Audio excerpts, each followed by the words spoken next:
Certo, pessoal, bom dia.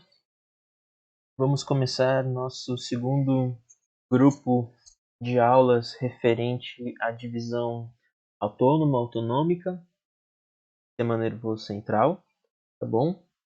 Peço desculpas pela demora de novo em começar a gravar essas aulas, mas eu tive algum problema aqui com o meu sistema e meu microfone começou a gravar, ter uns chiados e tal, no microfone do próprio notebook, então eu tive que ir atrás aqui de um microfone de lapela. Vamos ver como é que vai funcionar. Nunca usei esse tipo de microfone. Vamos ver se. Inclusive eu estou usando do meu videogame aqui, do meu PlayStation 4. Nunca usei, vamos ver. Espero que fique bom. Tá bom? E eu também espero que o áudio das aulas anteriores, principalmente do sistema motor, tenha ficado bom também. Tá? Espero que eu não tenha percebido só agora e aquela outra aula tenha ficado ruim. Eu gravei aqui algumas aulas do autônomo e ficaram muito ruins, então vou ter que regravar tudo. Mas, enfim, vamos começar a aula então. Na aula anterior a gente estudou então motor somático e nessa aula agora nós vamos estudar então a divisão autonômica, ok? Então qual que é o conteúdo da nossa aula? Nós vamos primeiro entender as divisões do sistema autonômico, as vias, depois como é que ocorre a regulação dessas vias. Nós vamos estudar um pouco a diversidade de receptores dessas vias, isso é algo bem importante. E por fim, a relação entre os sistemas simpático e parasimpático, como se estabelecem essas relações. Bom, o que é o simpático e parasimpático? A gente vai entender nos tópicos anteriores. Tá bom, pessoal? Então vocês vão me ver ao longo dessa aula vou tomar o resto do café, tomar uma aguinha também. Agora a gente pode partir para a aula. Certo? Então, como que se dá a divisão do sistema nervoso autônomo? Tá? Então, na aula anterior a gente viu que existe a parte autônoma e a parte do motor somático, tá? Agora a gente vai estudar só a parte autonômica, tá? E esse sistema se divide em dois, o parasimpático e o simpático. São os dois que nós vamos estudar nessa aula, tá bom? Lembrando que eles estão relacionados com a atividade do músculo, a atividade do músculo cardíaco e atividade de várias glândulas, como o pâncreas, os ovários, os testículos, a suprarrenal, essa é importante a gente vai ver um pouquinho agora, e a tireoide e a paratireoide, tá? Lembrando então que são todas respostas involuntárias, ok?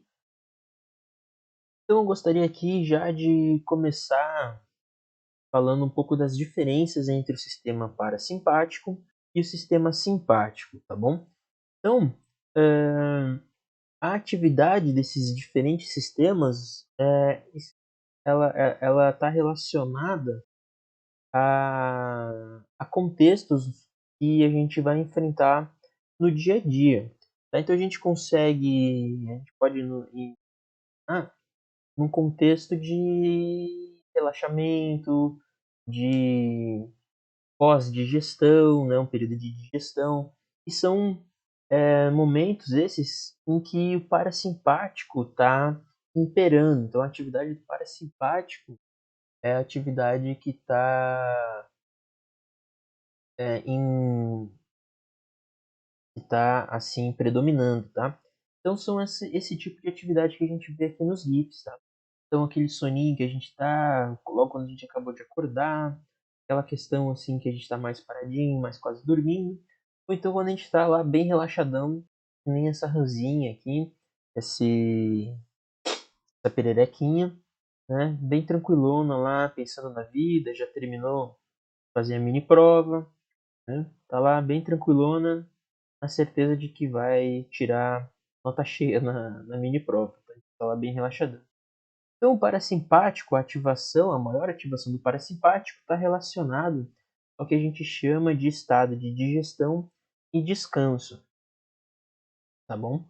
Então, quando a gente está desempenhando, quando a gente está apresentando esse tipo de atividade, a gente pode dizer que o parasimpático é que está tendo uma predominância. E a ativação do parasimpático é predominante.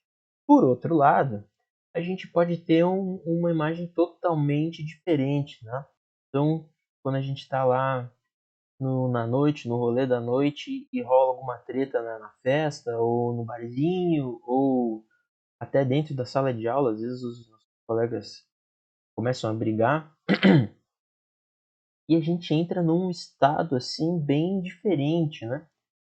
Ok? Então a gente entra num estado de ativação, de é, reação, um estado no qual a gente está pronto para tomar alguma atitude brusca, ok? Ou também quando a gente toma algum susto, alguma coisa assim. A gente entra num estado totalmente diferente do estado que é representado nessas figuras, né? Então aqui uma cena do filme Esqueceram de Mim, né? Tem uma cena que virou assim uma coisa muito forte, assim, né? Marcou gerações essa cena aqui do menino lá do Macaulay Culkin percebendo que foi abandonado em casa, tomando aquele susto, né? E aqui, então, quando tem duas pessoas brigando, a reação das pessoas que estão na volta, né? Todo mundo fica assim naquele frenesi. Com exceção desse rapaz aqui, ó, pode ver, ele tá ali comendo, então esse aqui é o único em que o parasimpático está imperando. Em todos os outros casos, a gente tem então uma predominância do simpático, tá? E isso está relacionado ao estado que nós chamamos de luta ou fuga, ok? É o estado que a gente entra quando está atravessando a rua e percebe que vai vir um carro e se a gente não fizer alguma coisa a gente vai ser atropelado. Então aquele susto e aquela capacidade de reagir super rápido está relacionado então à atividade do simpático. Tá bom, pessoal? A gente vai estudar ao longo dessa aula como que se dá essas regulações e, enfim, vamos adiante. Tá bom? É só importante que vocês tenham claro na mente de vocês o estado que a gente se encontra quando a gente tem o parasimpático atuando predominantemente e o estado que a gente se encontra quando a gente tem o simpático atuando de forma predominante. Certo, pessoal? Vamos avançando então. Agora a gente vai começar a falar das divisões do sistema nervoso autônomo, tá? A gente viu na aula anterior e nas aulas anteriores que o sistema motor, tá bom? Ele estava relacionado a um único neurônio, um motoneurônio que saía do sistema nervoso central e chegava lá nos músculos, tá bom? No caso do sistema nervoso autônomo, isso é diferente. Nós temos dois neurônios, tá? Então a gente tem um primeiro neurônio que sai da medula, tá bom? E a gente tem um segundo neurônio, que é o neurônio que vai então fazer sinapse com tecidos-alvo, tá bom?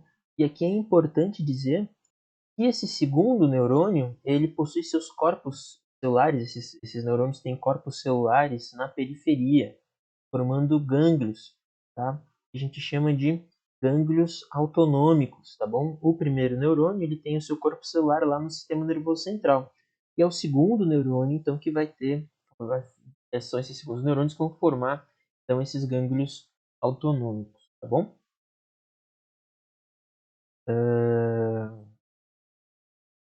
Vocês vão lembrar lá que do sistema sensorial a gente tinha neurônio primário e neurônio secundário, tá bom? E os nomes que a gente dá para esses neurônios são um pouquinho diferentes, tá bom? Então, esse primeiro neurônio aqui que está saindo do sistema nervoso central e está fazendo essa sinapse aqui, a gente chama de neurônio pré-ganglionar, tá bom? E esse segundo neurônio aqui, que é o neurônio que tem o seu corpo celular nos gânglios autonômicos, a gente chama de neurônio pós-ganglionar, que é o neurônio que vai inclusive fazer sinapse lá com os tecidos-alvo, como eu já falei, tá bom? Então, nesse slide aqui, é importante que vocês só passem para o próximo tópico da aula quando vocês estiverem gravado. Primeiro neurônio que sai do sistema nervoso central, neurônio pré-ganglionar.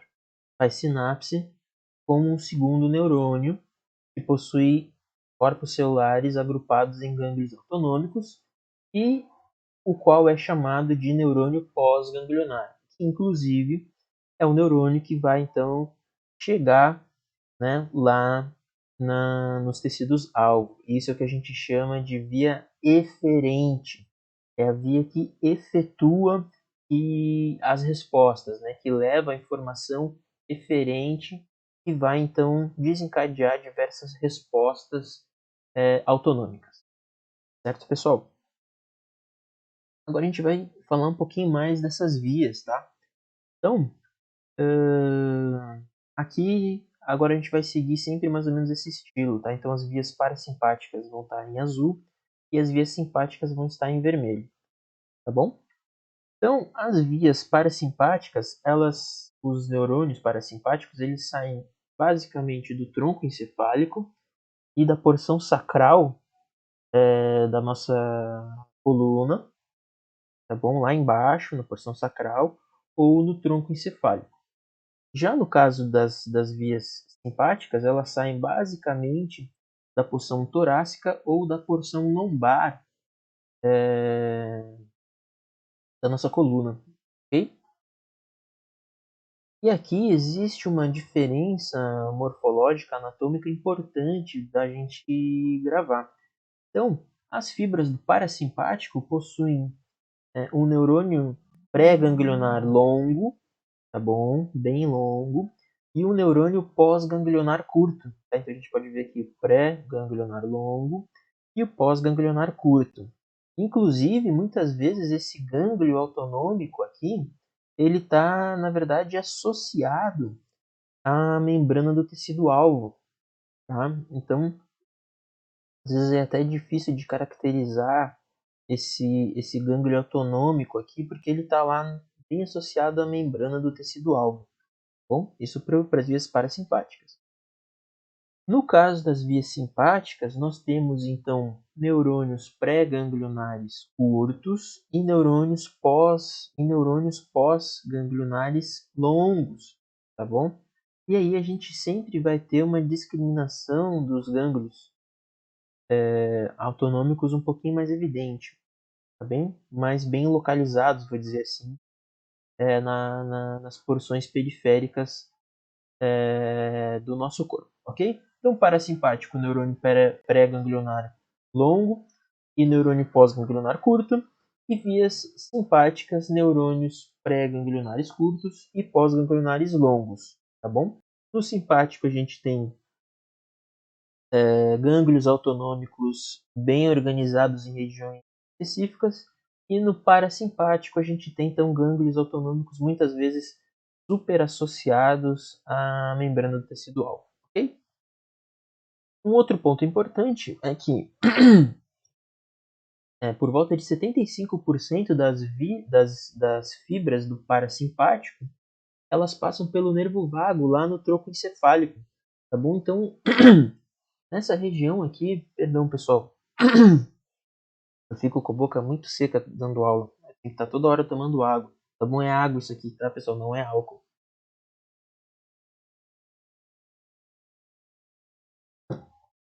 Daqui a pouco a gente vai entender por que eu, que sou ainda uma pessoa que não tem tanta experiência em dar aula, fico com a boca tão seca dando aula. A gente já vai entender nessa aula aqui que vocês vão entender isso aí, porque eu tô tomando água toda hora.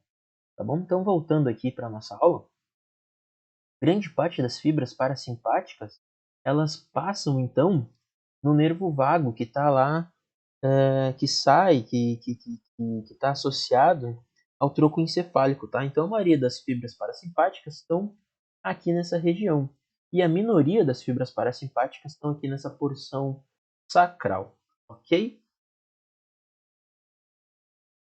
Então aqui eu trouxe esse slide que eu acho essa figura assim essencial, tá bom? E ela nos mostra então aqui o simpático e o parasimpático. Então aqui a gente já vai ver que o parasimpático tem uma série de efeitos e o simpático tem uma série de efeitos diferentes, tá? Muitas vezes, né, que se opõem, mas a gente vai entender isso um pouquinho mais para frente. Agora eu quero que vocês prestem mais atenção nas divisões na anatomia dessas vias. A gente vai trazer depois essa figura para tratar dos efeitos, das funções, mas agora eu quero olhar basicamente a anatomia das vias, tá bom? Então percebam aqui que nas vias simpáticas a gente tem então os gânglios simpáticos, os gânglios autonômicos bem evidentes, assim, né, com uma organização mais evidente, tá bom? E a gente tem então aqui, esse aqui é o gânglio simpático, o gânglio autonômico. A gente tem então as vias que estão para cá são vias pré-ganglionares e as vias que estão para cá são as vias pós-ganglionares. Então a gente pode observar todos saindo aí daquela porção que a gente conversou, né? Torácica e lombar, ok? E a gente vê então o neurônio pré-ganglionar curto, tá bom? O gânglio simpático, o gânglio autonômico, e a gente tem então as vias pós-ganglionares aí bem longas. Por outro lado, no caso do parasimpático, a gente tem então a maioria das fibras saindo aqui do tronco encefálico a partir do nervo vago, ok? A gente tem então neurônios pré-ganglionares longos, então aqui a gente pode ver isso aqui seria o gânglio, tá vendo? Ok? Então a gente tem neurônios pré-ganglionares longos e neurônios pós-ganglionares curtos, e a gente consegue ver inclusive aqui os gânglios autonômicos muitas vezes associados lá, como eu falei, ao tecido alvo, até meio difícil de ver onde é que está aí o neurônio pós-ganglionar. Então, são dois casos onde isso ocorre. Ok? Então, pré-ganglionar longo, pós-ganglionar curto para o parasimpático. Certo, pessoal? Então vocês vão ver aqui, eu já vou talvez acabar me adiantando um pouco, mas eu acho importante entender um pouco isso. O simpático, a ativação do simpático, então, nos coloca naquela atividade de luta ou fuga. Tá? Então, dilatação da pupila, relaxa os broncos, batimento cardíaco acelerado. A gente vai ver então que a gente tem também aí uma vasoconstrição de vasos periféricos e vasos relacionados ao sistema gastrointestinal e vasodilatação de vasos associados aos músculos. Tá? Então, a ativação do simpático nos coloca nessa condição de correr, de responder, de bater, de lutar. Né? Então, a gente não precisa do sistema digestório superativo no momento em que a gente está batalhando contra um cachorro, contra um leão. Então, por isso que a gente tem vasoconstrição desses sistemas. Mas, por outro lado, a gente precisa de um músculo super bem irrigado para a gente ter uma contração muscular bem efetiva. Então, por isso que a gente tem vasoconstrição desses tecidos. Ok?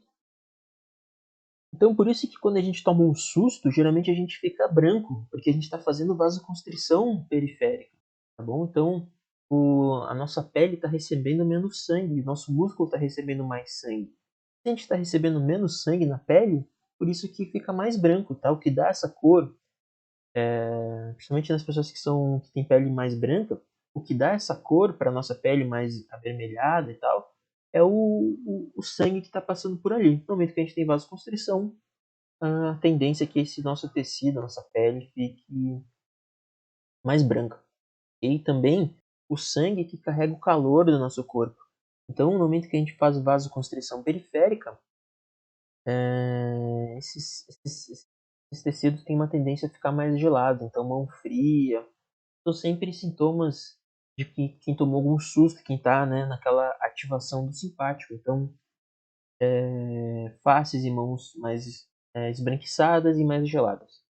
E por outro lado, o simpático está relacionado àquela questão assim mais de tranquilidade, então, ou então de digestão. Então a gente tem um trato gastrointestinal muito mais irrigado, porque a gente tem vasoconstrição dos vasos relacionados ao sistema gastrointestinal, e a gente tem uma tendência de vasoconstrição